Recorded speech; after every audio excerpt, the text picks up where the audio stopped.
Salut à tous et bienvenue sur Sahel Info. Abonnez-vous pour ne rien manquer. Grâce aux efforts inlassables des autorités de la transition, 18 otages dont un civil et 17 militaires ont été libérés des mains de leurs ravisseurs. Il faut signaler que certains d'entre eux étaient retenus en captivité depuis 2019. Ces ex-otages ont été reçus ce vendredi 25 février 2022 par le président de la transition. En début de soirée à Koulouba, le colonel Assimi Goïta a saisi l'occasion pour saluer les efforts des forces de défense et de sécurité ainsi que ceux de toutes les personnes de bonne volonté qui ont concouru à leur libération.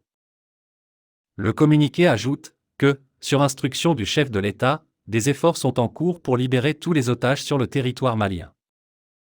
Le colonel Sadio Camara, ministre de la Défense et des anciens combattants, a pour sa part indiqué que aujourd'hui est un jour heureux et synonyme d'espoir pour nous. Nous venons d'assister à la libération de quelques militaires et d'un civil.